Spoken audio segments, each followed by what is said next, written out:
আমাকেও অবাক লাগে হুজুর মানুষের অবস্থা দেখে মনে হয় যে তার গোটা দেহটা হিংসা দিয়ে ঘেরা আছে, এরকম মনে হয়।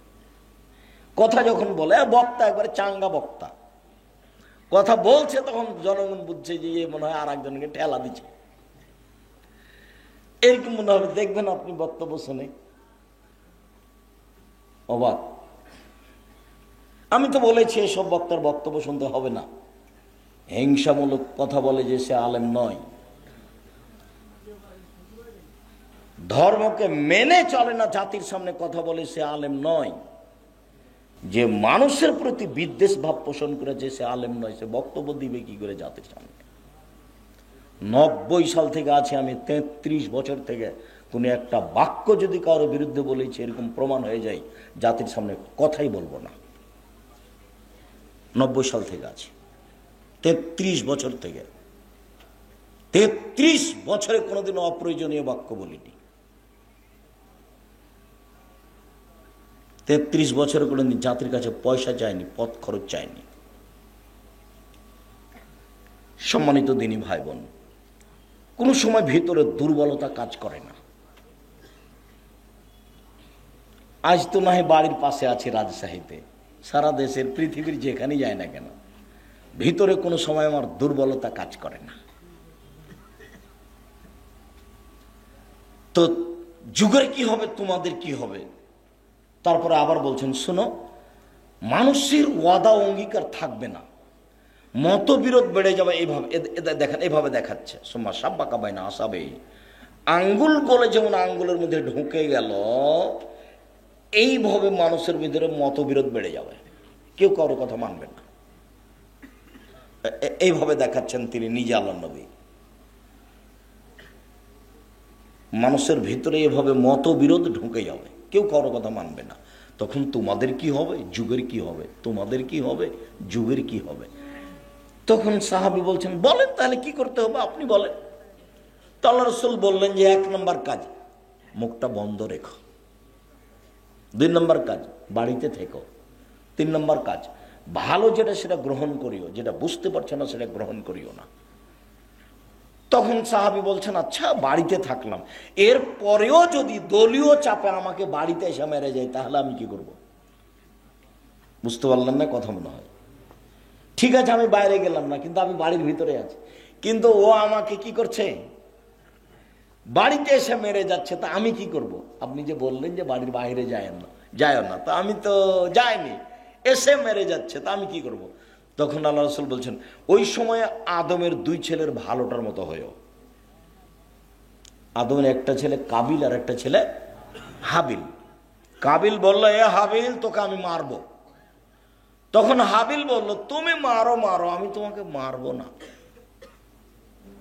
বিচারের মাঠে তুমি আমার আর তোমার পাপ নিয়ে উঠিও, তুমি মারো, আমি তোমাকে মারবো না।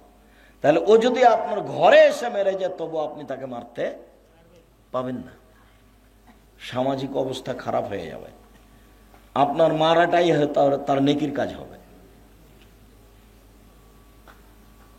সম্মানিত দিনী ভাই বোন, সে হাজি হোক, আলেম হোক, সামাজিক হোক, মাস্টার হোক, মাওলানা হোক, সে যেই হোক না কেন,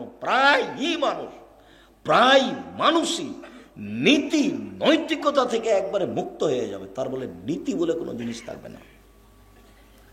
আল্লাহ রাসূল বলছেন, ওকে দেখতে লাগবে মানুষ, ওর ভিতর হবে শয়তানের অন্তর। ও দেখতে হবে মানুষ, ওর অন্তর হবে শয়তানের অন্তর। ওকে দেখতে লাগে মানুষ, ওর অন্তর হলো শয়তানের অন্তর। দেখতে লাগে মানুষ, আল্লাহ রাসূল কথাটা এমনি বলেননি। সম্মানিত দিনী ভাই বোন, আমার মনে বড় সাধ, এই দেশের মাটিতে আমি উন্নত মানের প্রতিষ্ঠান গড়বই ইনশাআল্লাহ, যেখানে ছেলে মেয়ে বাংলা, ইংরেজি, আরবি উন্নত মানের শিক্ষা অর্জন করে জাতির অন্যায়ের বিরুদ্ধে লড়বে, মুখে কলমে মিডিয়ায় লড়বে ইনশাআল্লাহ। সেই দিন আমি কাটাচ্ছি, মুখে বলছি, মিডিয়া আমার সামনে আছে, কলম আমার সাথে আছে। আমার মনে বড় সাধ, এই দেশের মাটিতে আমি উন্নত মানের প্রতিষ্ঠান গড়বই ইনশাআল্লাহ, যেখানে ছেলে মেয়ে বাংলা, ইংরেজি, আরবি উন্নত মানের শিক্ষা অর্জন করে জাতির অন্যায়ের বিরুদ্ধে লড়বে মুখে কলমে মিডিয়ায়, সেটাই জামিয়া সালাফিয়া।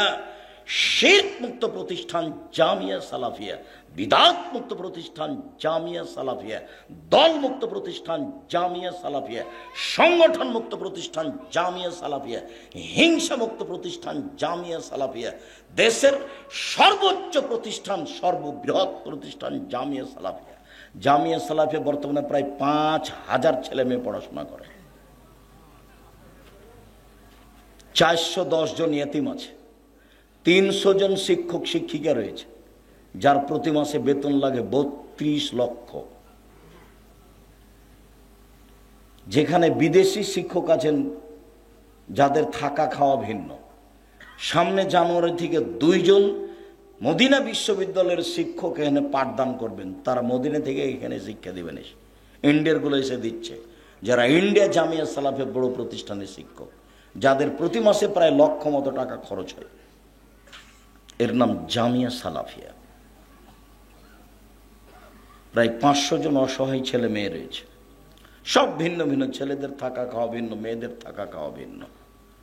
সাধারণ কোনো শিক্ষক নেই, যাদের অনেক বেতন।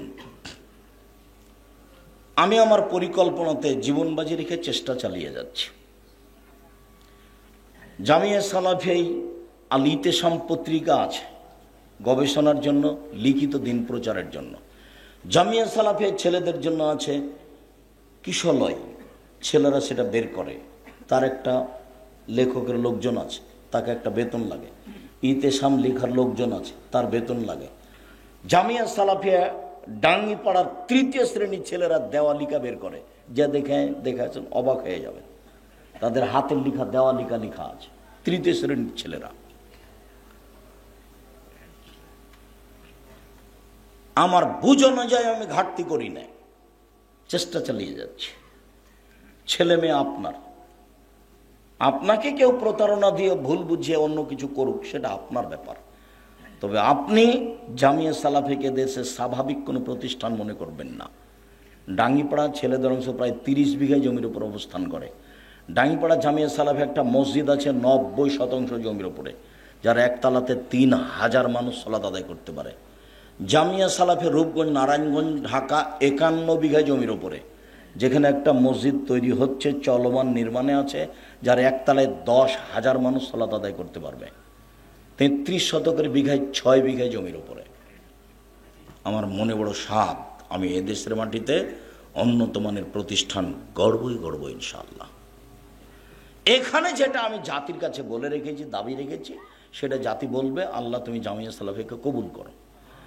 আপনাকে আমি দিনী ভাই হিসেবে বলছি, যারা মহিলা এসেছেন তাদেরকে বলছি, আপনি আমার দিনী বোন, আপনি একটু মুখে বলবেন আল্লাহ তুমি জামিয়া সালাফিকে কবুল করো, এইটুকু আমার দাবি। পরেরটুকু আপনার জিম্মেদারি। আমি বলেছি যে পতিতালয়ের মহিলা যদি কুকুরকে পানি পান করে জান্নাত পেতে পারে, তাহলে জামিয়া সালাফিকে 10 টাকা দান করলে সে জান্নাত পাবে ইনশাআল্লাহ। এদেশের শিরক মুক্ত প্রতিষ্ঠান জামিয়া সালাফিয়া, বিদআত মুক্ত প্রতিষ্ঠান জামিয়া সালাফিয়া, দল মুক্ত প্রতিষ্ঠান জামিয়া সালাফিয়া, সংগঠন মুক্ত প্রতিষ্ঠান জামিয়া সালাফিয়া, হিংসা মুক্ত প্রতিষ্ঠান জামিয়া সালাফিয়া। শিক্ষকের অফিসে বসে কেউ কোনো দলের কথা বলতে পাবে না, দলের কথা মুখে বলতে পাবে না, দলের নাম উল্লেখ করে প্রতিষ্ঠানের শিক্ষকতা করতে পাবে না, কোনো ছাত্র কোনো দল সংগঠন করে সে প্রতিষ্ঠানে পড়াশোনা করতে পাবে না। এর নাম জামিয়া সালাফিয়া।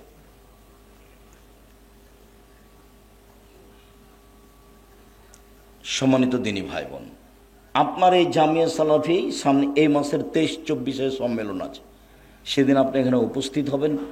আমি আপনার বাসায় এসেছি, আসবো, আপনি যাবেন, এখানে অবশ্যই যাবেন। নিজস্ব প্রতিষ্ঠান দেখে আসবেন, নিজস্ব প্রতিষ্ঠান দেখে আসবেন, যেটা কোনো ব্যক্তি, খাস ব্যক্তি দিয়ে চলে না, দেশের কোনো বৃত্তশালী দিয়ে চলে না, ফকির ফাকর দিয়ে চলে। আমি আর আপনি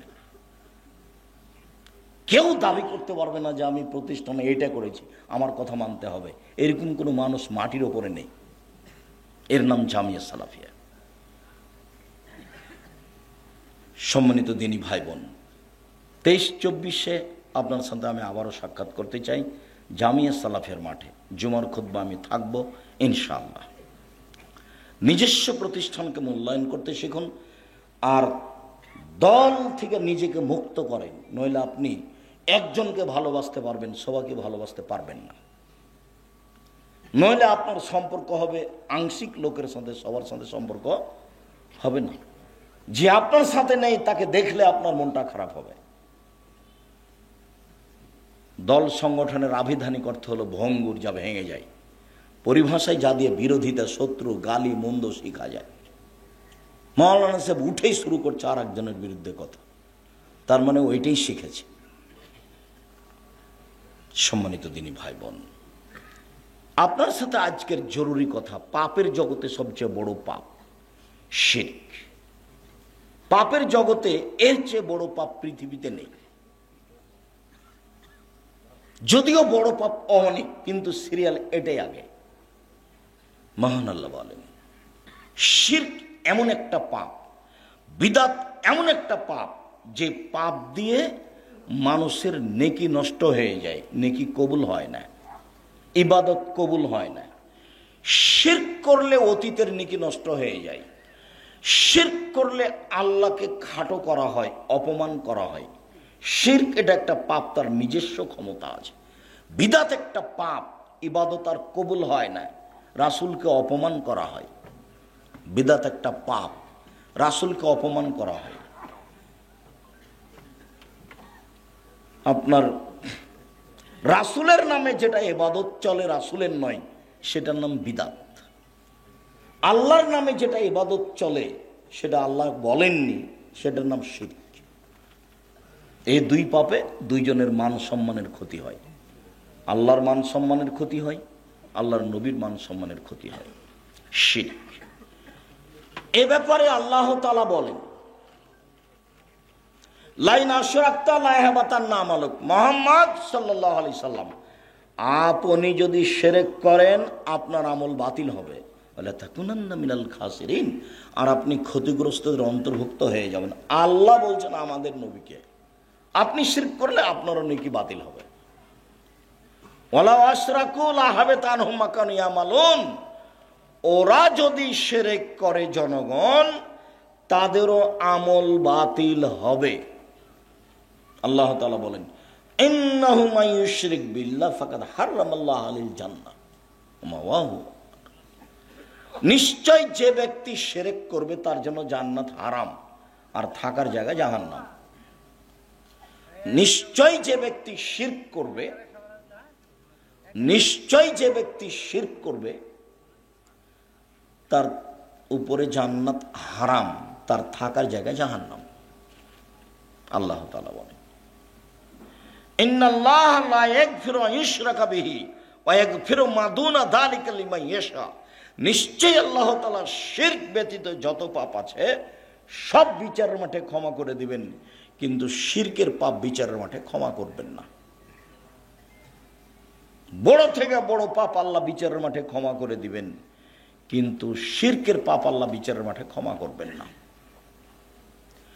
আনাস রাদিয়াল্লাহু তাআলা আনহু বলেন, রাসূল সাল্লাল্লাহু আলাইহি ওয়াসাল্লাম বলেছেন, আল্লাহ তাআলা বলেন, ইবনে আদম, আদমের ছেলে মেয়ে শোনো,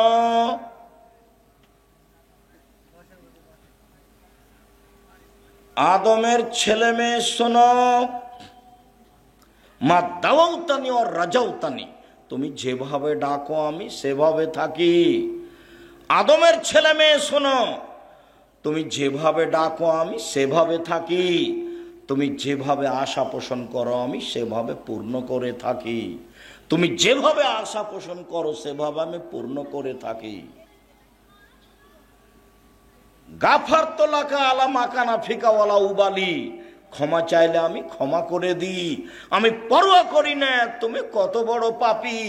ক্ষমা চাইলে আমি ক্ষমা করে দিই, আমি পরোয়া করি না তুমি কত বড় পাপী। ক্ষমা চাইলে আমি ক্ষমা করে দিই, আমি পরোয়া করি না তুমি কত বড় পাপী। আবার বলছে, ইবনা আদম লাউ বালাগাত যুনুবুকা আনানা সামায়ে, আদমের ছেলে মেয়ে শোনো, তোমার পাপ বেশি হতে হতে যদি আকাশে লেগে যায় পাপ আর পাপ, ফাস্তাগফারতানি, এরপরে যদি তুমি ক্ষমা চাও, গাফারতু লাকা, আমি তোমাকে ক্ষমা করে দেব। ওয়ালা উবালি, আমি পরোয়া করি না তুমি কত বড় পাপী, আমি পরোয়া করি না তুমি কত বড় পাপী। শেষের বাক্যে বলছেন আল্লাহ তাআলা, ইয়াবনা আদম লা আতাইতানি বিল কুরাবিলার যে খাতায়া সুম্মা লাকিতানি লা তুশরি বিশায়া লা আতাইতুকা বিকুরাবিহা মাগফিরা। আদমের ছেলে মেয়ে শোনো, বিচারের মাঠে যখন উপস্থিত হবে, আই ছেলে বসো, ঢং দেখাচ্ছ, এতক্ষণ সময় হলো না? এই স্বভাব পরিবর্তন করতে হবে। আর একজনের ক্ষতি করার চেষ্টা করিয়েন না। আপনার ক্লান্তির আগে আমরা কথা শেষ করব। পরিবেশ নষ্ট করিয়েন না। আমি কোনো ইতিহাস বলতে আসিনি, ইসব জুলেখার কাহিনী বলতে আসি। কষ্ট হলেও বসে থাকতে হবে, ভদ্রতা বজায় রাখতে হবে, ধৈর্যের পরিচয় দিতে হবে। ধৈর্য ঘোড়ার ডিম নয়। ধৈর্য ঘোড়ার ডিম নাকি, যেটার কিছুই না। ধৈর্যের একটা পরিচয় দিতে হবে, যে দেখি কি বলেন, একটু কষ্ট হলো বসে থাকি, এসেছি তো এই জন্যই। কেন আপনার সাধ হয় দুটা কথা শোনার পরে কি শুনলেন আপনি, কি বুঝলেন আপনি, কি শুনলেন কি বুঝলেন? দোকানে আড্ডা পিটাতে জীবনটাই গেল। অথচ আমি বলেছি 4টা কাজ করবেন, খুব সাবধান। 5 ওয়াক্ত সালাত আদায় করবেন, জীবনে এর চেয়ে কোনো জরুরি কাজ নেই।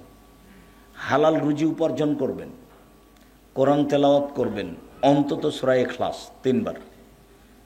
দুইজন যেখানে বসে আছে সেখানে বসবেন না, একবারে কান ধরে উঠতে হবে। জিন্দেগি তার কোনো দিন আড্ডা পিটার নামে দুইজন যেখানে বসে আছে সেখানে বসবো না।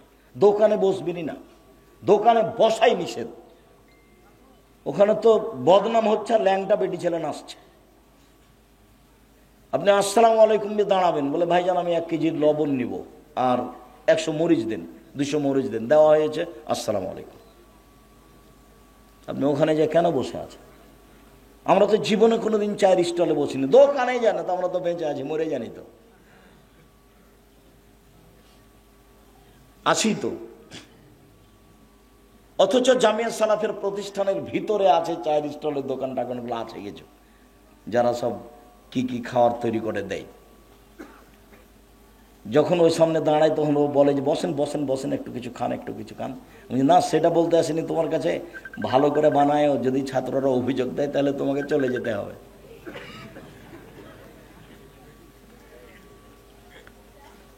সম্মানিত দিনী ভাই বোন, শিরক মহাপাপ।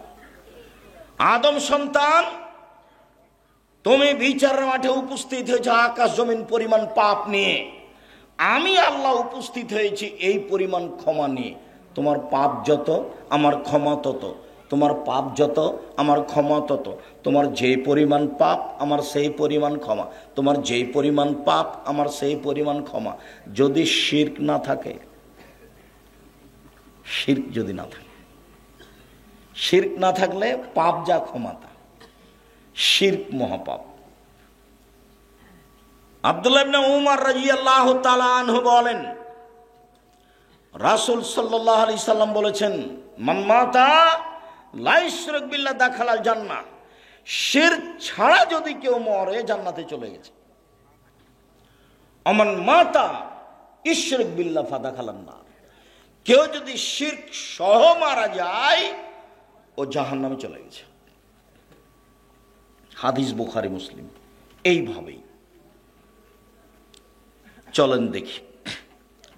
আব্দুল্লাহ ইবনে মাসউদ রাদিয়াল্লাহু তাআলা আনহু বলেন, রাসূল সাল্লাল্লাহু আলাইহি ওয়াসাল্লামকে জিজ্ঞাসা করা হলো, আইযামবি আকবার, আল্লাহর নবী সবচেয়ে বড় পাপ কোনটি? এবার সিরিয়াল চলছে। আল্লাহর নবী সবচেয়ে বড় পাপ কোনটি? তিনি বললেন, আশিরকু বিল্লাহ, আল্লাহর সাথে শিরক করা। এটা হলো তার মুখের প্রথম শব্দ। সুম্মা আইয়ুন, আল্লাহ রাসূল এরপরে কোনটা? দ্বিতীয় চলা।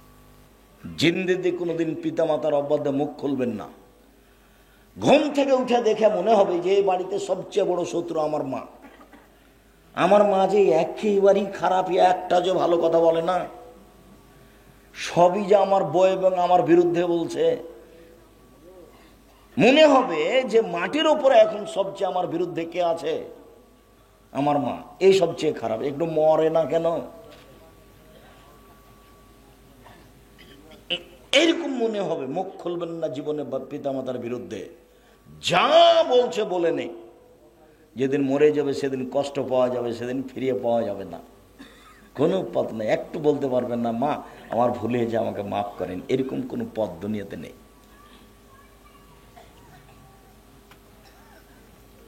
যার জন্য বলেছি মায়ের যখন বয়স 60, 65, 70 হয়ে গেছে, তখন মা হয়ে গেছে শিশু। যেদিন আপনি একদিন শিশু ছিলেন, আপনি ছিলেন একদিন মায়ের কোলে, এখন তোমার মা তোমার কোলে। বোনেরা চলে গেছে শ্বশুর বাড়ি, গোসল দেওয়া তুমি, কাপড় পরিষ্কার করবা তুমি, গালি মন্দ শুনবা তুমি, মেডিকেল নিয়ে যাবা তুমি, কাঁধে করে নিয়ে যাবা তুমি, গায়ে তেল মাখিয়ে দিবা তুমি। তোমার মা এখন তোমার কোলে, একদিন তুমি ছিলে তোমার মায়ের কোলে।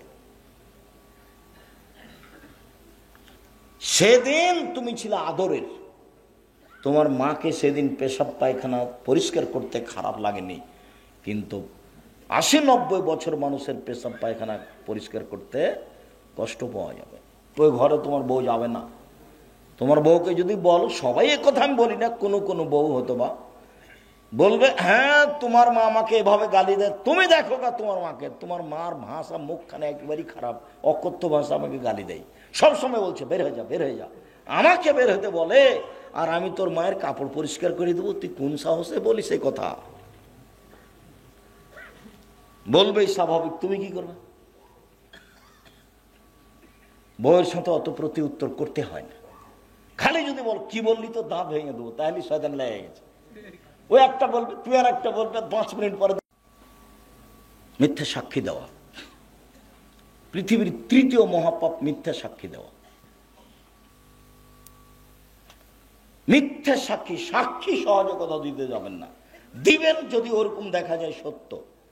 আপনার সাক্ষীর কারণে 20 বছর থেকে রাজশাহী জেলার লোকটা আছে, আহাল পরিবারের সাথে কোনো সাক্ষাৎ নেই, 50 বছর থেকে আছে, নিজেই জানে না আমি কেন জেলে, জজ জানে না ঘটনা কি, উকিল জানে না ঘটনা কি, যে জেলে আছে সেও জানে না ঘটনা কি, ব্যাপারটা কি, আমি কেন 1 নম্বর আসামি। আমি তো সেদিন হলুদ ঘরে ছিলাম না, আমি তো সেদিন ছিলাম রংপুরে, আমি নাকি 1 নম্বর আসামি। এর নাম হলো দলীয় দাপট। এর নাম কি? এর নাম হলো দলীয় দাপট। ওদেরকে ঠগাইতে হবে, ঠেকাইতে হবে রে, কাকে 1 নম্বর করবি, বলে ওকে করে দে, জেলে দিয়ে দে, তারপর দেখ। একবারে এইভাবে বলছে, আমি 2 চোখে মারতে দেখেছি। যার ব্যাপারে বলছে ও তো ছিলই না। এর নাম মিথ্যা সাক্ষী। সাবধান, মিথ্যা সাক্ষীতে মানুষের জেল, সুলি, ফাঁসি, যেটা আপনার চোখের সামনে। আল্লাহ রাসূল এটাকে বলছে এটা 3য় মহাপাপ। অন্য এক বর্ণনাতে এইটাই 3 নম্বরে এসেছে, মিথ্যা কথা। মিথ্যা কথাও মহাপাপ, মিথ্যা কথাও মহাপাপ। এখন কিন্তু আমাদের কাছে মনে হচ্ছে যে মিথ্যা কথা কোনো পাপই নয়।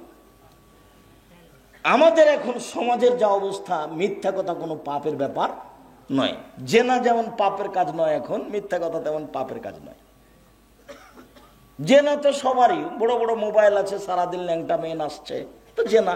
আল্লাহ রাসূল বলছেন আইনা না তাজনা জেনা হুমুন নাজর, 2 চোখের জেনা হচ্ছে চোখ দিয়ে দেখা, অলোজনানে জেনা হুমুল ইস্তেমাও, 2 কানের জেনা হচ্ছে কান দিয়ে শোনা, অলিয়াদ জেনা হাল বাদস, হাতের জেনা হচ্ছে হাত দিয়ে ধরা, আর রিজল জেনা হাল মাসি, পায়ের জেনা হচ্ছে এই পথে চলা, জেনাল কালব তাতওয়ানা তাস্তাহি, অন্তরের জেনা হচ্ছে এই বিষয়ে কথা বলা, জেনাল সুনুতক, জিহ্বার জেনা হচ্ছে মুখে কথা বলা, সব জেনা। হাদিস বুখারী মুসলিম। তোমার মোবাইলে অন্তত 50টা মেয়ের নাম্বার আছে, ওই বোকা শয়তান বেটি ছেলের নাম মোবাইলও আছে এরকম 50 জনের নাম্বার। সারা দুনিয়ার পুরুষকে দেহ ব্যবসা করছে, সবকে বিলিয়ে দিচ্ছে। তার একটু হুঁশ বুদ্ধি হয় না যে আমি যে মহিলা মানুষ, আমি একজন পুরুষের সাথে কথা বলে আমি আমার জীবনটাকে ধ্বংস করে আমার স্বামীর কাছে যাব কি করে? তার একটু লজ্জাবোধ হয় না, তার একটু শরম বোধ হয় না, সে লজ্জা শরম সব বিক্রি করে খেয়েছে। আল হাইয়ু মিনাল ঈমান ওয়াল ঈমান ফিল জান্নাহ, লজ্জাই হচ্ছে ঈমান, ঈমানই হচ্ছে জান্নাত, লজ্জাই হচ্ছে ঈমান, ঈমানই হচ্ছে জান্নাত। আল হায়া ওয়াল ঈমানু কারনাউ জামিয়া, লজ্জা এবং ইমান এভাবে লেগে আছে। আল্লাহ রসুল বলছে, হাই চালাক, দেখো লজ্জা এবং ইমান এই সাথে এভাবে জমা ধরে আছে। এই যে রফেলা আখার, একটা উঠে গেলে অপরটা চলে যাবে। যখন তুমি লজ্জা ভিতরে দিতে পারবে না, লজ্জা তোমার কাজ করবে না, তখন মনে হবে এখন আর ইমান নেই। ইমান যত বেশি হবে পাপ তত কম হবে। ইমান যত কম হবে পাপ তত বেশি হবে। এইখানে কতগুলো মহিলা আছে যারা বোরখা পরে আছে, 5 ওয়াক্ত সালাত আদায় করে, তাহাজ্জুদ পড়ে, তবুও প্রেমের গল্প করে। কেন বলো তো দেখি? ইমান কম, বোঝা যায় না। আমরা এখানে কত জি শুক্রিয়া, জাযাকুমুল্লাহ খায়ের। তো ঠিক একজন যুবক মানুষ 5 ওয়াক্ত সালাত আদায় করে, রমজান মাসে সিয়াম পালন করে, আপনার বৃহস্পতিবার সোমবার সিয়াম থাকে, এরপরেও দেখবেন জেনার সাথে সম্পৃক্ত। কেন? ইমান কম। সালাত আদায় করে ঠিকই, কিন্তু আর ইমান কোনো কাজ করে না, যার কারণে এইটা হয়ে থাকে। আবু হুরায়রা রাদিয়াল্লাহু তাআলা আনহু বলেন, রাসূল সাল্লাল্লাহু আলাইহি সাল্লাম বলেছেন, ইজতানিবুস সাবাল মুবিকাত, পৃথিবীর মানুষ তোমরা 7টা ধ্বংসাত্মক জিনিস থেকে বেঁচে থাকো, যার ফলাফল জাহান্নাম। 1, আশিরকু বিল্লাহ, আল্লাহর সাথে শিরক করা, দেখেন সিরিয়ালে 1 নম্বরে আছে। 2, অসেহর, জাদু করা। জাদু কিন্তু শিরক, জাদু করাও শিরক, জাদু দেখাও শিরক, ওটা হলো ভেলকি। 3, কাতলুন নাফস, মানুষকে হত্যা করা। 4, আকলুর রিবা, সুদ খাওয়া। একজন এসে বলছে এলাকায় খুব সুদের প্রভাব আছে, থাকতে পারে, থাকেই তো সুদের প্রভাব। আল্লাহ রসুল বলছেন, মায়াকুল দিরহাম রিবা ইয়ালাম আসাদুমিন সিতাতা সালাসিনা জিনিয়া, কেউ যদি জেনে শুনে 1 টাকা সুদ খায়, 36 বার জেনা করে যত পাপ হবে, 1 টাকা সুদ খেলে তার চেয়ে বেশি পাপ হবে। ভিক্ষা করে খাওয়া ভালো, ভিক্ষা করে খেলে দুনিয়াবি সম্মান হবে না, কিন্তু ভিক্ষা করাতে পরকাল হারাবে না। আল্লাহ রাসূল বলছেন, আর রিবা সাবুনা জুজান, সুদের পাপের 70টি ভাগ রয়েছে। ছোট ভাগ হলো মার সাথে জেনা করলে যেমন পাপ হয়, তাহলে মার সাথে জেনা করা কি স্বাভাবিক পাপ? এটা হলো সুদের ছোট পাপ। উঠার সময়তে এইভাবে কান ধরতে হবে এ কথা নয়, তো সামাজিক মজবুতের জন্য কান ধরে বলবেন, জিন্দেগিতে আর কোনো দিন সুদ নিব না, ব্যাংকের লেনদেন বন্ধ করলাম, ডিপিএস বন্ধ করলাম, আপনার ওই কিস্তি তোলা বন্ধ করলাম, প্রয়োজনে ভিক্ষা করে খাবো। ভিক্ষা করে খাবো কেন? দিন মজুরি করে খাবো, মানুষের বাড়িতে কাজ করে খাবো। শিরকের পরিণাম নিঃস্ব, সুদের পরিণাম নিঃস্ব। সুদ খেলে আপনি নয়, আপনার ছেলে নয়, আপনার নাতি ভিক্ষুক হবেই, ওকে হতে হবে। আল্লাহ বলছেন, ইয়ামহাকুল্লাহু রিবা ইউরবি সাদাকাত, দান মানুষের টাকাকে বাড়ায় আর সুদ মানুষের টাকাকে কমায়। অতএব টাকা এক সময় কমবেই, কাউকে বলা লাগবে না, তার নাম সুদ। 4র্থ মহাপাপ হলো সুদ খাওয়া। 5ম মহাপাপ হলো এতিমের মাল খেয়ে নেওয়া। 6 নম্বর হচ্ছে যুদ্ধের মাঠ থেকে পালিয়ে যাওয়া। 7 নম্বর হচ্ছে ভালো নারীর উপরে অপবাদ লাগানো, যে খারাপ মহিলা। এই 7টার বিনিময় হলো জাহান্নাম। মুআয রাদিয়াল্লাহু তাআলা আনহু বলেন, আওসানি খালিলি বি আসরে কালিমা, আল্লাহর নবী আমাকে 10টা উপদেশ দিলেন। 1, লা তুশরিক বিল্লাহ ওয়াইন কুতিলতাহু রিক্তা, আল্লাহর সাথে শিরক করো না, জ্বালিয়ে দেওয়া হলেও, হত্যা করা হলেও। জালেম যদি তোমাকে জ্বালিয়ে দেয়, জ্বলে যাও, শিরক করো না। জালেম যদি তোমাকে হত্যা করে, নিহত হও, শিরক করো না। 2, ওলা তাওকান্না ওয়ালিদাইকা, বাপ মায়ের অবাধ্য চলো না, বাপ মায়ের অবাধ্য চলো না। ওয়াইন আমারা কান তাখরুজা মিন আহলিকা ওয়া মালিকা, মা যদি বলে বউকে তালাক দাও, দিয়ে দাও। মা যদি বলে চাকরি ছেড়ে দাও, ছেড়ে দাও। তো মা যে ভুল বুঝে বলছে, তো মাকে একটু বুঝাও, আম্মা আপনি কি ভুল বুঝছেন? আমি তো দেখি মেয়েটা ভালোই, তার চাল চলন তো ভালোই, কেন আপনি তালাক দিতে বলছেন মা? শেষ পর্যন্ত যদি মা কথাতে অটল থাকে, ও যতই ভালো হোক, ও তোমার কাছে রক্ষা পাইলে তোমার বোকামি হবে। দেখবা তুমি বাপ মায়ের কথা দেখবে। 1 মিনিট এদিকে দেখো, এই চলে দেখো এদিকে, যারা তো ঢং ঢং করে হেঁটে চলে গেল তো গেলে, আমি তো বসে আছি। এটা শরমবোধ থাকা দরকার যে আব্দুর রাহিস বসে আছেন, আমি চলে যাচ্ছি। এটা শরমবোধের দরকার, লজ্জাবোধের দরকার। এরই জন্যই বলছে এমন একদিন আসবে মানুষের লজ্জাবোধ হায়াবোধ থাকবে না। আমি উঠে চলে যেতাম, সেটা একটা মানাতো। আপনি তো এই কথা বলতে পারবেন না, ও ভোট চাইতে এসছে, কে দরকার এখানে থাকার, চলো যাই, দেখেছি একটু দেখলাম চলো, এই কথা তো আর তুমি বলতে পারবা না। এদিকে দেখো, বাপ মার কথা মানতে হবে। দেখবে যে দেখো কে বাড়িতে আছে? জি না। কোথায় গেছে? শিকার করতে গেছে। কখন আসবে? সন্ধ্যায়। কেমন আছো? খুব একটা ভালো নেই। ও আচ্ছা ঠিক আছে, আসলে সালাম দিও আর চৌকাট বদলে দিতে বলিও।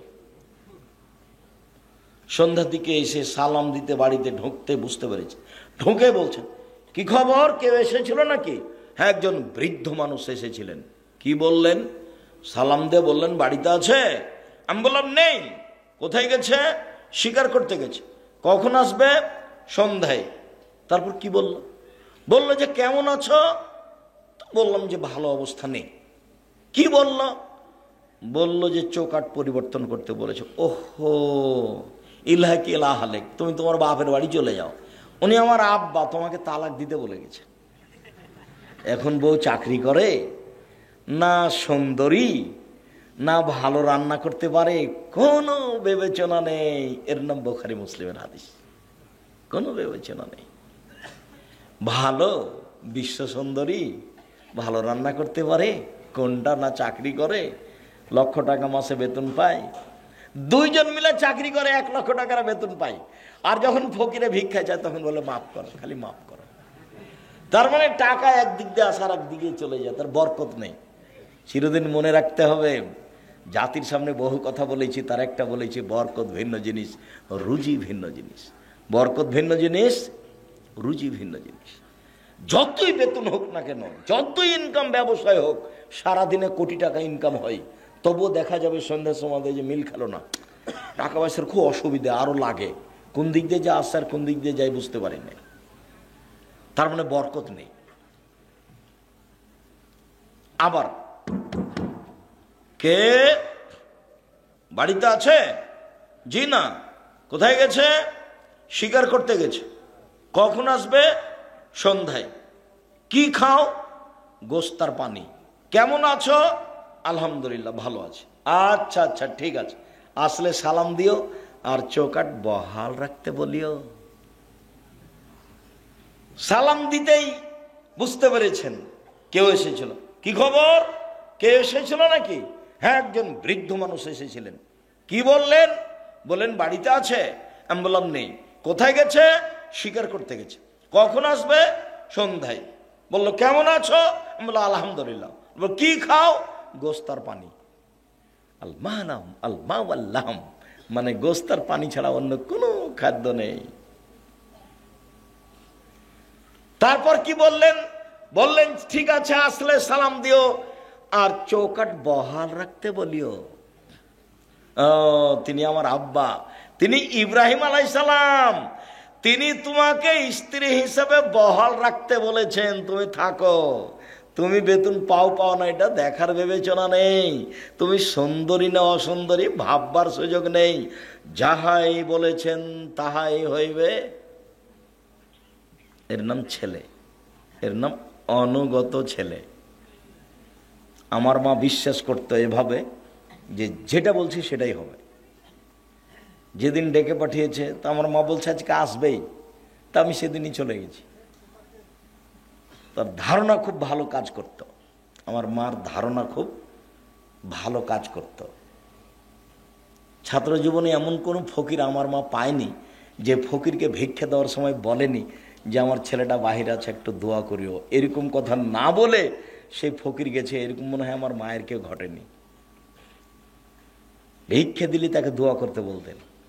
আর বাড়ি থেকে বের হওয়ার সময় তো বলতেন, প্রাইভেট পড়ায়ও না, দোকানে বসিও না, কারোর সাথে বন্ধুতালি করিও না, মানুষের বাড়িতে দাওয়াত খায়ও না।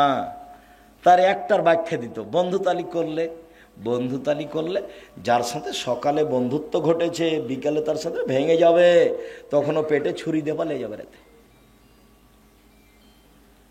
বন্ধুত্বালিতে এক সময় ভেঙে যাবে, কি হবে এক সময় ভেঙে যাবে, তখন বলবো ওকে মারবো। একসাথে ভাত খাওয়াটা কেটে গেছে, দেখুন কি হয়েছে, শত্রু সবচেয়ে বড়। আমার মা এগুলো বলে বাসা থেকে বিদায় করতেন। সম্মানিত দিনী ভাই বোন, বলছিলাম, দুই, বাপ মা যদি চাকরি ত্যাগ করতে বলে, বাতিল করতে বলে, বাদ দিতে বলে দাও। বাপ মা যদি বউ তালাক দিতে বলে দাও, কোনো সময় তার অবাধ্য চলবে না। তিন, ফরজ সালাত ছাড়িও না, এটা উপদেশ চলছে 10টা। ফরজ সালাত ছাড়িও না, যদি ছেড়ে দাও আল্লাহ তোমার থেকে মুক্তি। 4, মদ খায়ও না। 5, ইয়কল মাসিয়া, পাপের কাজ করিও না।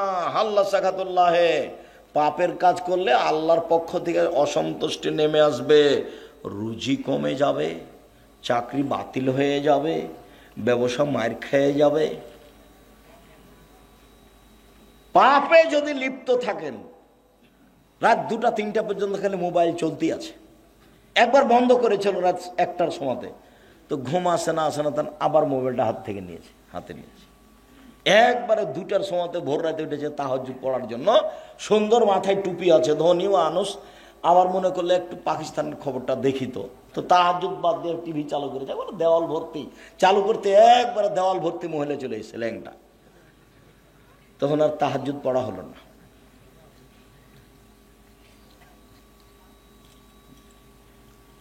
ফাত্তাকুদ দুনিয়া ওয়াত্তাকুন নেশা, পৃথিবীর মানুষ মহিলা থেকে বেঁচে থাকো, পৃথিবী থেকে বেঁচে থাকো। পৃথিবীর মানুষ মহিলা থেকে বেঁচে থাকো, পৃথিবী থেকে বেঁচে থাকো। পৃথিবী জড়বস্তু, অত্যাধুনিক যন্ত্র। পৃথিবী জড়বস্তু, অত্যাধুনিক যন্ত্র। তোমার ছবি সহ কর্ম ধরে রেখেছে, তোমার ছবি সহ কর্ম ধরে রেখেছে। মিসকালা জারাতিন খাইরা ইয়ারা, মিসকালা জারাতিন সারা ইয়ারা। বিচারের মাঠে তোমার সামনে টিভির পর্দার মতো তুলে ধরা হবে, তখন দেখতে পাবো ওই যে পা বান্ধবীর সাথে আমি ঘুরছি, কেউ ঠেকাতে পারবে না। এটা তো দেখানো হলো। আবার একটু পরে এসে ফেরেশতারা বলবে পড়েন পড়েন পড়েন, আপনি পড়তে পারবেন না, আরবিতে লেখা থাকবে, ইকরা কিতাবা কাফা বিমা, পড়ো তুমি কি করেছো। তখন আপনি পড়বেন আর বলবেন, মালে হাজাল কিতাব লাইগাদের সাকিরাতান কাবীরা, কি আশ্চর্য ধরনের খাতা, জীবনের ছোট বড় সবই যে লেখা আছে। আপনি নিজে পড়বেন আর বলবেন। তারপরে মাটি কথা বলবে, মাটি টপ টপ টপ টপ কথা বলবে। আমি হচ্ছি সেই জমিন, যেই জমিনের উপরে বসে তুমি সুদ কষেছিলে। আমি হচ্ছি সেই খাট, সেই মাটি যেখানে তুমি জেনায় লিপ্ত ছিলে। 4, মুখ বন্ধ, হাতে কথা বলবে। হাতে কথা বলছে, তুমি তো জেনা করেছিলে, আরে হাত আপনার বিরুদ্ধে। তখন পা বলবে, হাত তুমি ঠিক বলেছ। তাহলে আপনার কি হবে, মানুষের কি হবে? কাউকে অপরাধী প্রমাণ না করে জাহান্নামে দেওয়া হবে না। একবারে খুব সংকটময় জায়গাতে রয়েছে, খুব সংকটময় জায়গায়। কিভাবে যে দিন কাটছে আমার আপনার একটু বুঝতে চাচ্ছি না, মানে কি যে হয় এটা একটু কেউ ভাবতে চাচ্ছি না। একটু ভাবা উচিত সম্মানিত দিনী ভাই বোন, আমার খলিল মোহাম্মদ সাল্লাল্লাহু আলাইহি ওয়াসাল্লাম আমাকে বললেন, পাপ করিও না। পাপ করলে আল্লাহর অসন্তুষ্টি নেমে আসবে, রুজি কমে যাবে, চাকরি মায়ের খাবে, ব্যবসা নষ্ট হবে, আত্মীয় স্বজন উল্টে যাবে, সম্পর্ক দুর্বল হয়ে যাবে, শ্বশুর শাশুড়ি জবে করতে চাইবে। যে শাশুড়ি কালকে সম্মান করে খাওয়াল ছিল, খালি রাস্তাতে জানতে পারছে যে আমি আসছি, আগে মরি জবে করে রেডি করেছে শাশুড়ি, ওই শাশুড়ি বলছে থাকতে আয় না, তোকে আমি দেখাচ্ছি, ওকে জবাই করবে। শুনেছে যে একাধিক জনের সাথে জেনার সম্পর্ক আছে, বলে তুই আমার মেয়েকে রেখে এগুলো করে বেড়াইস, তোকে আজকে বিষ খাওয়াইয়া মারবো। উল্টে গেছে। তার মানে পাপ করলে কি হবে? আল্লাহ কি বলছেন, আল্লাহ নবী কি বলছেন? অসন্তুষ্টি নেমে আসবে। বুঝা গেল না কথা? টাকা পয়সা খরচ করে ছেলে মেয়েকে পড়াও। জামিয়া সালাফিয়া সবচেয়ে কম টাকা লাগে, জানুয়ারিতে লাগবে 3000 টাকা, থাকা খাওয়া বেতন সব মিলে। অন্যান্য প্রতিষ্ঠানে এর চেয়ে বেশি লাগবে। চেষ্টা চালায় আপনার ছেলের সহযোগিতা করা। 550 জন অসহায় ছেলে মেয়ে আছে, 410 জন এতিম আছে, 410 জন খালি এতিম আছে, 300 জন শিক্ষক শিক্ষিকা আছে। দেশের ব্যতিক্রম প্রতিষ্ঠান, ডিসেম্বরে ফরম, 1 জানুয়ারি ভর্তি। ছেলে মেয়ে পিছনে টাকা পয়সা খরচ করতে হবে। গার্মেন্টসে মেয়ে যাবে কেন? যেদিন বাপ কাজ করে খেতে পারে, কাজ করে মেয়েকে পড়াবে খাওয়াবে। যেদিন বাপ কাজ করতে পারে না, সেদিন বাপ ভিক্ষা করে মেয়েকে খাওয়াবে, মেয়ে গার্মেন্টসে যাবে না। বুঝাতে পারিনি? ছেলে টোকাই হতে পারে না, ক্লাস 10-এ পড়ে ছেলে রাজনীতি করে বেড়ায়। আরে তোর বাপই হাঁকতে জানে না, তুই কি করতে রাজনীতি করতে এসেছিস? তুই কি বুঝিস? হ্যাঁ, শুধু মারামারি, শুধু দাঙ্গামা হাঙ্গামা, শুধু হইচই। আল্লাহ নবী বলছেন কিয়ামতের লক্ষণ মারামারি বেড়ে যাবে। বাড়ি থেকে বের হবেন না, কাজ করার জন্য বের হবেন, নিজে উপার্জন করবেন, নিজে খাবেন। কথার সাথে মুনাফিকি করিয়েন না, মুনাফিকি করে কোনো লাভ নাই। ছেলে তোমাকে বলছে, এই বোকা ছেলে তোমাকে বলছি। দিন রাত খেলে আড্ডা পিঠে বেড়াও, মানুষের বদনাম করে বেড়াও, আর একটা সিগারেটের পাল্লাই বেড়ে সারাদিন মানুষের সুনাম গেয়ে বেড়াও। অমুকের চরিত্র ফুলের মতো পবিত্র, এভাবে বলে বেড়াও। হিসাব পাও না? বাপ বেটা শরম হয় না? কেন যাবা? বাপের জমি জায়গা আছে, বিক্রি করে ব্যবসা করো, ব্যবসা করে খাবা। উপস্থিত দিনী ভাই বোন শোনেন, ছেলে মেয়েকে ব্যবসা করতে দিবেন, আপনি নিজে দেখবেন। আল্লাহ নবী বলছেন, সত্যবাদী ব্যবসায়ীরা বিচারের মাঠে নবীদের সাথে থাকবেন। সত্যবাদী ব্যবসায়ীরা বিচারের মাঠে কার সাথে থাকবেন? নবীদের সাথে থাকবেন। আবার বলছেন, আর তিজারাত মাল কিদওয়াল হালাফ, ব্যবসাতে অনেক সময় মিথ্যা কথা চলে আসে, ব্যবসায় অনেক সময় সুদ ঘুষ চলে আসে। ফাসুবহু বিসাদকা, এটা তুমি দান দিয়ে মিটিয়ে দাও, দান দিয়ে মিটিয়ে তুমি ব্যবসা করো। আর যদি জমি চাষ করতে যাও তাহলে অন্তর সংকীর্ণ হয়ে যাবে, গরুর পিছনে ছুটে ছুটে। নাজায়েজ নয়, তবে জমি চাষ পছন্দ নয়। ব্যবসা এরকম জিনিস। যদি চাকরি করেন চাঁপাই নবাবগঞ্জের মানুষের মতো, তো মাসে যদি 20,000 টাকা পান তাহলে 25 দিনে শেষ হবে। আর 5 দিন ধার কর্য, দোকান থেকে এই নিয়ে এসে চাউল নিয়ে এসে তরি তরকারি, আবার যখন বেতন পেয়েছে তখন দিতে দিতে শেষ হয়েছে, আবার 25 দিনে শেষ। তো মায়ে বলছে, বেটা টাকা দিলে না বেটা এবার? মা দেখি এবছর এ মাসে তো হলো না, সামনে মাসে দিব। সামনে মাসে আরও ঝামেলা, দর বেড়ে হয়ে গেছে। তো মাকে আর দিতেই পারে না, বছর শেষ। ব্যবসা করেন, দিতে পারবেন, নিজে খেতে পাবেন, বাপ মাকে দিতে পাবেন, আত্মীয় স্বজনকে দিতে পারেন, সবাকে। আর যে চাকরি করছেন মাত্র 20,000, 25,000, 30,000 বেতন, ভাগ নিয়ে এসেছে, দেখে মনটা খারাপ। ভাগ্নির সাথে আবার 2টা ছেলে, তখন মন, ওই ভাগ্নিটা এসে আবার 2টা ছেলে, ঝামেলা, কি যে করা যায়। দেখে ভারী, মেহমান দেখে ভারী। অথচ আমি বলেছি যে মাকে বলে দিবেন, আম্মা আপনি আমার সাথে খাবেন, আব্বা আমার সাথে খাবে, বোন আমার সাথে খাবে, ভাইগিনা ভাগ্নি আমার সাথে খাবে, আমার বাপের যত বন্ধু বান্ধব আত্মীয় স্বজন আছে সব আমার বাড়িতে খাবে। বরকতে এমনিতেই হবে, হতে হবে, হবেই। মানুষ যত বেশি হবে বরকত তত বেশি হবে, এ কথা আমি বলিনি, এ কথা মুহাম্মদ সাল্লাল্লাহু আলাইহি ওয়াসাল্লাম বলেছেন। বেখসরাতে রিয়াদ এনজিলুল তানজিলুল বারাকা, হাত যেখানে বেশি খাওয়ার সেখানে বরকত বেশি। একটা ছেলে একটা মেয়ে, দুনিয়ার শয়তান। মেয়েটা বের হয়ে গেছে আর ছেলেটা ওই করে বেড়াই, দলপাটি করে বেড়ায়, একে মারে ওকে মারে, জেনা করে, চুরি করে, লাইন করে। একটাই ছেলে একটা মেয়ে, ইহকালে লস পরকালে লস। ওই যে বলে রেখেছি যে বিচার মাঠে যে ছেলেকে বাল্য অবস্থায় মারা গেছে, এই ছেলে বাপকে না নিয়ে জান্নাতে যাবে না। আল্লাহকে বলবে আগে আমার বাপকে জান্নাতে দাও, তারপরে আমি। না তোমার বাপ পাপী, সেটা আমি বলছি না, আমার বাপকে আগে জান্নাতে দিতে হবে। না তোমার বাপ পাপী, না আমি সেটা বলছি না, আমার বাপকে আগে জান্নাতে। এই যে তুমুল ঝগড়া চলবে, এক পর্যায়ে আল্লাহ বলবেন যা যা নিয়ে যা। তা আপনার ছেলে মেয়ে তো মাত্র দুইটা, কয়টা মরে আর কয়টা থাকে? কে মাথায় এটা বুদ্ধি দিল? আমার আব্দুল্লাহর বক্তব্য শুনতে হবে, বুদ্ধি কে দিয়েছে? বুদ্ধি তো 10টা ছেলে মেয়ে, ওরা বলছে তোরা মর, আমরা কেন মরবো? সব দিক দিয়ে ওরা রাস্তাঘাট ঘেরে রেখেছে। সম্মানিত দিনী ভাই বোন, বলছিলাম ছেলে মেয়ের জন্য পয়সা খরচ করতে হবে, বাপ কাজ করে খাওয়াবে। শেষ পর্যন্ত বাপ কি করে খাওয়াবে?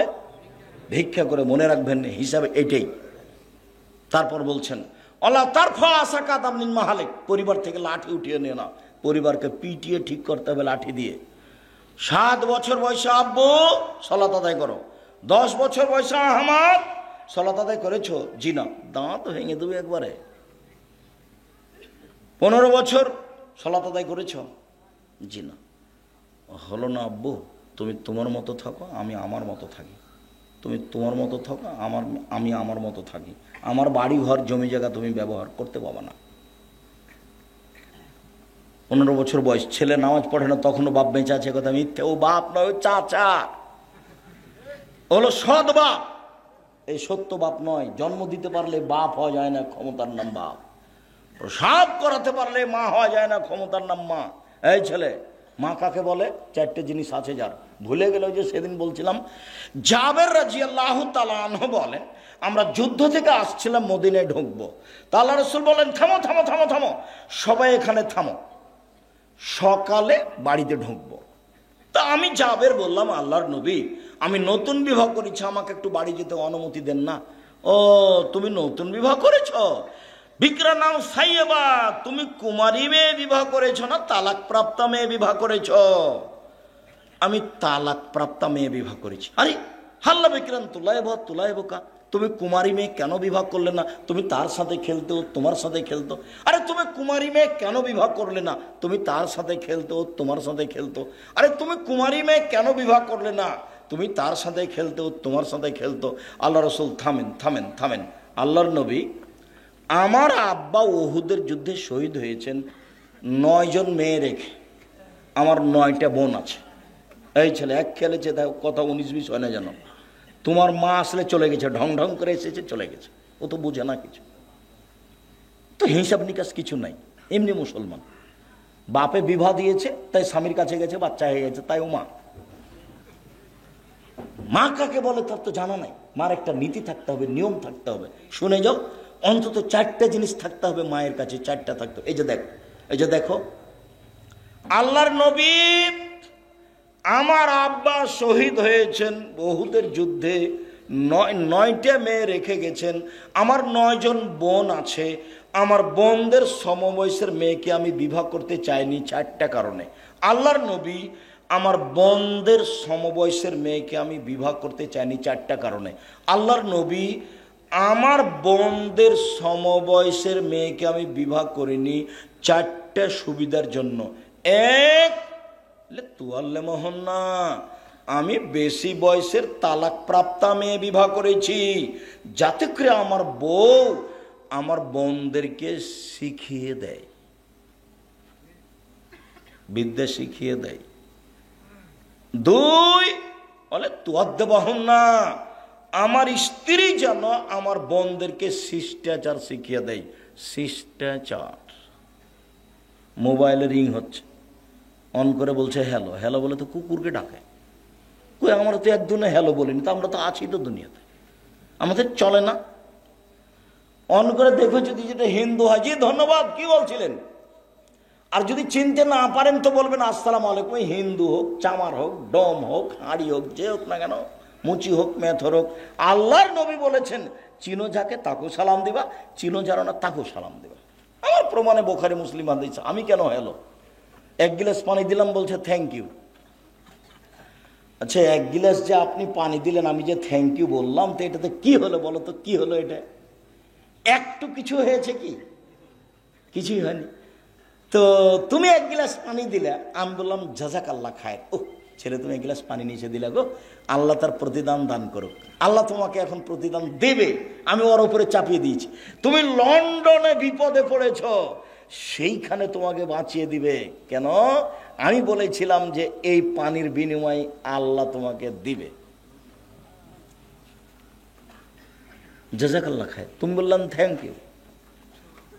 বিমানে মেয়েগুলি খালি কথায় কথায় বলছে থ্যাংক ইউ, কথায় কথায় বলছে থ্যাংক ইউ। নেপালে বিমানে মেয়েগুলি বলছে ধন্যবাদ। কিছুই না, একেবারে জিরো। তার নাম শিষ্টাচার। আমার স্ত্রী আমার বোনদেরকে শিষ্টাচার শিখিয়ে দিবে। 3, এই ছেলে বলে তোরা জেলা হন না, আমার স্ত্রী আমার বোনদের মাথার চুল চিরুনি করে দিবে, বাচ্চাকে মায়ে পরিপাটি করে রাখবে, সাজগোজ করে রাখবে, গোসল দেওয়া রাখবে, পায়ের ময়লা পরিষ্কার করে রাখবে, কাপড় ধুয়ে দিয়ে রাখবে, ঝকঝকে করে রাখবে। কে রাখবে বলো তো? মা। 4, তাকুমা আলাইহিন্না, আমার বউ আমার বোনদের উপরে পাহারা দিবে। মা হলো পাহারাদার। বুখারী মুসলিম। তুমি তো কষ্ট পাওয়া, তোমার নামে বলি, কষ্ট পেলে কি হবে? তোমার বোন ক্লাস 10-এ পড়ে, এখন বসে আছে, মাথায় কাপড় নাই, তোমার মাও আছে, বলো যে এটা আমার মা। এই ছেলে বলো যে এটা আমার খালা, নাহলে সৎ মা। তোমার মা তোমার বোনকে কবর দিয়েছে, আর তোমার বাপ হলো কাপুরুষ। শোনো, 3 শ্রেণীর মানুষ জান্নাতে যাবে না। 1, মধুমেনুল খামর, নিয়মিত বিড়ি, তামাক, জর্দা, সিগারেট, গুল, নেশাদার দ্রব্য খায়, পান করে যে।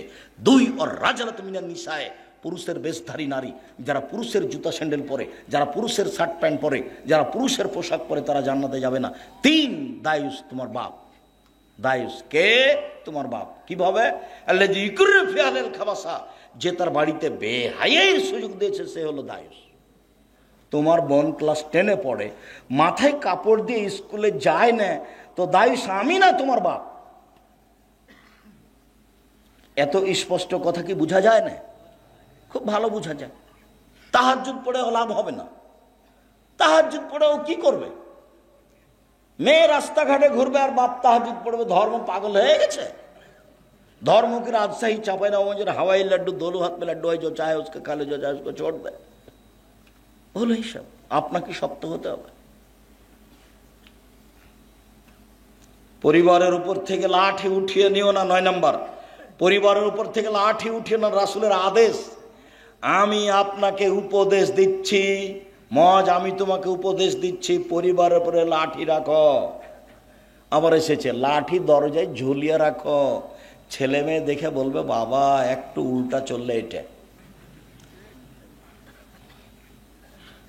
5টা হাদিস আছে, সবটাই লাঠি, সবটাই লাঠি উল্লেখ করা আছে। সম্মানিত দিনী ভাই বোন, 1 নম্বরে কি ছিল? এগুলো আমাদের আলোচনা ছিল না, মূলত 1 নম্বর আলোচনা ছিল। 1 নম্বর আলোচনা কি ভুলে গেছে। শিরক করো না, জ্বালিয়ে দিলেও, হত্যা করা হলেও শিরক মহাপাপ। চলেন যে কয়েকটা শিরক দেখি। মানে আতা আরাফান ফাসালো ফাসা থাকবে মাকালা। কেউ যদি গণকের কাছে যায়, তার কাছে গেলেই তার 40 দিনের সালাত কবুল হবে না, খালি গেলে। কেউ যদি গণকের কাছে যায়, তার বলা কথাকে বিশ্বাস করে, সে মোহাম্মদকে, কোরআন মাজিদকে অস্বীকার করলো। সে কত বড় পাপী। রাসূলুল্লাহ সাল্লাল্লাহু আলাইহি ওয়াসাল্লাম হালাকাতান বিয়াদ, আল্লাহ রাসূল একটা লোকের হাতে দেখলেন বালা, তামার বালা। এখানে অনেকের তামার বালা আছে, যারা কাজ করতে আসে তাদের হাতে তামার বালা আছে, নইলে ঘড়ি জাতীয় বালা আছে। আল্লাহ রাসূল বলেন এটা কি? আল্লাহ রাসূল আমার শরীরে একটু অসুস্থ ব্যথা আছে, সেই জন্য দিয়েছি। আরে এইটা দিয়ে তোমার ব্যথাই বেশি হবে, কমবে না, তুমি এটা খুলে ফেলো। তুমি যদি মরে যাও আর এটা যদি তোমার গায়ে থাকে, তোমাকে জাহান্নামে যেতে হবে। কেউ বালা অবস্থায় এখান থেকে উঠে যাবেন না, হাতে যা আছে রাবার বালা সব ছিঁড়ে ফেলে দিবেন এখনই। এক মিনিট সুযোগ নেই। রেখে চলে গেলে, মারা গেলে জান্নাত হবে ইনশাল্লাহ, রেখে জান্নাত হবে না।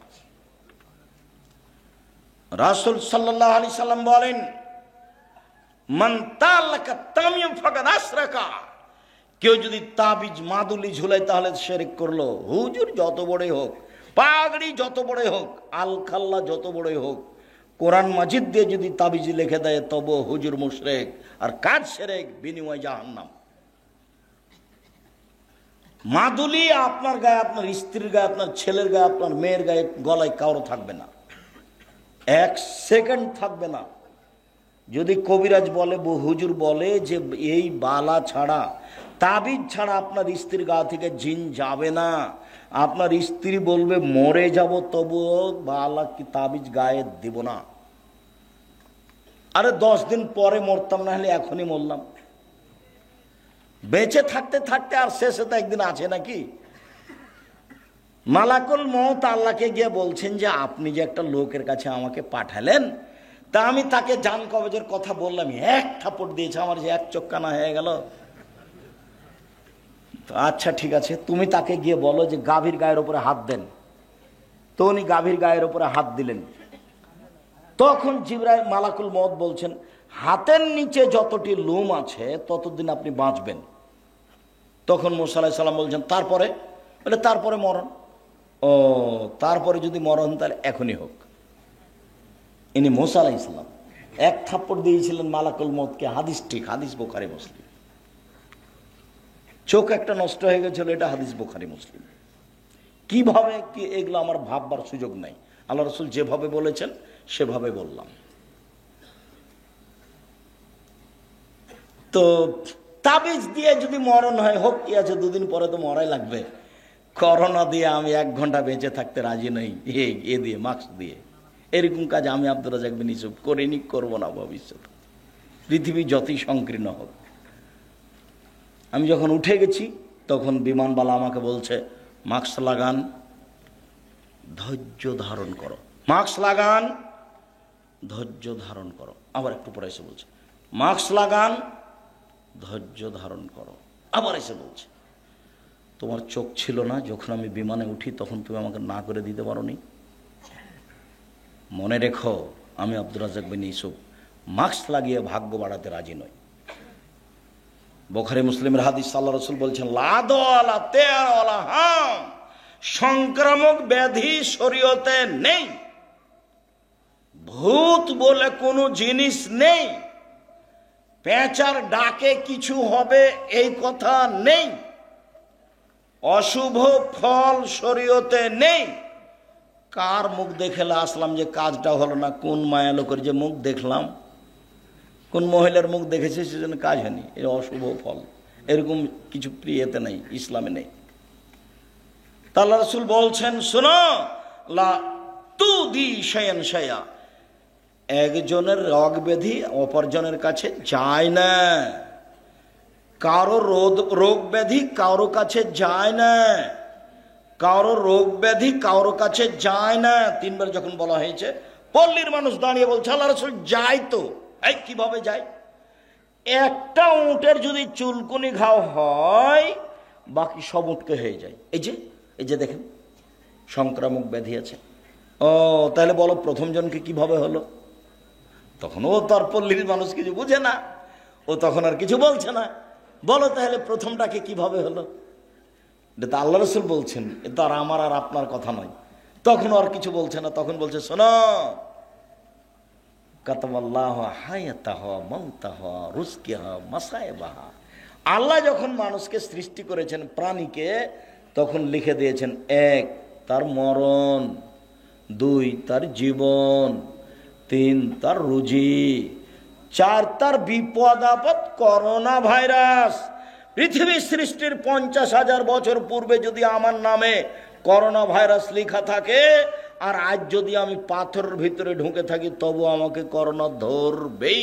প্রমাণে ফিউচার পার্কের মালিক ঢাকার, ওরা দেশের পানি খেত না, ওরা দেশের পানি খেত না, ওরা দেশের পানি খায় না, বিদেশ থেকে পানি নিয়ে এসে খায়। আর রাজশাহী মেডিকেলে করোনা ভাইরাসের মেডিকেলে দেখা গেল যে রুগী যাকে করোনা হয়েছে ওকে যে খাবার দেওয়া হয়েছে ওই খাবারগুলো সামনে ফেলে দেওয়া হয়েছে, ওরা সবাই খাচ্ছে, ওকে কাউকে করোনা ধরে না। আর ওর বউ স্বামীর ভালোবাসার গায়ের সাথে গাও লাগিয়ে শুয়ে আছে, ওর বউকে করোনা ধরলো না, আর আমাকে নাকি 3 ফুট দূরে থাকতে হবে। 3 ফুট দূরে। আমি দুবাইয়ে গেছি, বলছে আমি আপনার পায়ের সাথে পা লাগিয়ে বসন, দাঁড়ান, আমি বলছি, বলে জরিমানা হবে। জরিমানা আমি দেব? পায়ের সাথে পা লাগিয়ে দাঁড়ান। প্রায় মাসখানেক ছিলাম, আমি ভাবছিলাম যে বিমানবন্দরে যখন যাব তখন মনে হয় আমার টিকিট হবে না, কেন আটকাবে, কত যে জরিমানা আছে আল্লাহ ভালো জানে। দেখা গেল কিছু হলো না, বলছি তাহলে আমার কোনো জরিমানা হয়নি, আল্লাহ বাঁচাচ্ছে। করোনা ভাইরাসের আমি 5 পয়সা দাম দিইনি, সরিষা সম পরিমাণ। করোনা ভাইরাসের লোককে দেখতে গেছি, আমন্ত্রণ একটু ধাক্কাও খায়নি যে পাশে যাব, এরকম আমার কোনো অন্তরে ধাক্কা খায়নি। শিরক। মাস্কে করোনাকে ঠেকানো হবে, এটা কি? শিরক। এখনকার মাস্ক এই যে ধুলাবালি আছে, জীবনে দিয়ে থাকে, সবসময় দিয়ে থাকেন। আমরা চাঁপাই নবাবগঞ্জের মানুষ গরুর পায়ে মশুরি কালাই এগুলো মারা বোঝেন কিনা আপনারা? তো যখন দেখি যে নাকে এমন কিছু ঢোকে, কই আমার আব্বাকে দিতে দেখি না, আমাদেরকে বলেও নি কিছু। এখন দেখছি যে দেওয়া ভালো। নাকটা যখন ঝেড়েছি তখন এত ময়লা বের হয়েছে। গরুর উপরে গরু নিয়ে ঘুরেছি ওই মশুরি কালাইয়ের উপরে। আমার আব্বা তো কৃষক মানুষ, আমি কৃষকের সব কিছু বুঝি, আমি নিজে করতেও পারি। সম্মানিত দিনী ভাই বোন, দাখালা রাসূলুল্লাহ সাল্লাল্লাহু আলাইহি সাল্লাম মক্কা ওয়া হালাল মক্কা 360 নসব।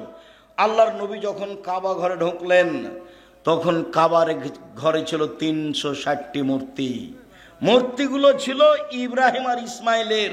আল্লাহর নবী যখন কাবা ঘরে ঢুকলেন তখন কাবা ঘরে ছিল 360টি মূর্তি। ফাজালা ইয়ানওয়াতুহু, তার হাতে একটা লাঠি ছিল, মূর্তিগুলোকে গুতা দিতে লাগলেন আর বললেন, জাল হক এসেছে সত্য, ওয়া জাহাকাল বাতিল চলে গেছে মিথ্যে, ইন্নাল বাতিলা নিশ্চয় মিথ্যে, কানা জাহুকা চিরদিন মিথ্যে। একবারে মূর্তিকে সব ভেঙে চুরে একাকার করে দিলেন। মূর্তিগুলো ছিল ওর বাপের। মূর্তিগুলো কার ছিল? ওর বাপের। কে ওর বাপ? আজর কেন হবে? আজগুবি কথা। ইব্রাহিম আলাইহিস সালাম। ইব্রাহিম আলাইহিস সালাম যে মুহাম্মদ সাল্লাল্লাহু আলাইহি ওয়াসাল্লামের পিতা সমতুল্য, ও মেরাজের হাদিসে বুঝতে পারেননি? 7ম আকাশে যখন জিবরাইল গেলেন তখন আমাদের নবীকে বলছেন, হাজা আদম হাজা আবুকা ফাসালাম আলাইহে, ইনি আপনার বাপ, ইনি আদম, আপনি তাকে সালাম দেন। আমাদের নবী একটু আগিয়ে গিয়ে বলছেন, আসসালামু আলাইকুম ইয়া আবি, আব্বা আপনাকে সালাম। তখন ইব্রাহিম আলাইহিস সালাম বলছেন, ওয়া আলাইকা সালাম ইবনি সলে, নবী সলে, ও আমার সৎ ছেলে, সৎ নবী, তোমাকেও সালাম। দেখেন তো বাপ বেটা। আর আপনার স্ত্রী শোকেজে প্লেট কিনে রেখেছে, সেগুলো হলো চিংড়ি মাছ, দেখবেন শোকেজে প্লেট আছে। আর বাটিটা, তরকারির বাটিটা হচ্ছে রুই মাছ, কাতল মাছ। চিরুনিটা পশু প্রাণী, কাঁকড়া দিয়ে ভর্তি। যদি সত্যিকারই মুসলমান হন, মোমেন তো পরে, মুসলমান হলে আজকে বাড়িতে গেলে একটা থাকবে না শোকেজে। যা আছে, পুতুল আছে, মূর্তি আছে, প্লেট আছে, সব ভেঙে ফেলে দিতে হবে। প্লেট ভেঙে ফেলে দিতে হবে।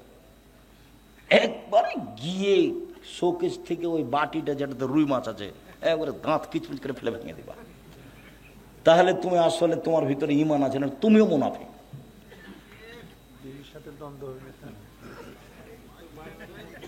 গিন্নি যদি রাগ করে তাহলে বলবে যে আগে বক্তব্যটা শোনো, আব্দুল রাজ্জাক সাহেবের বক্তব্যটা শোনো।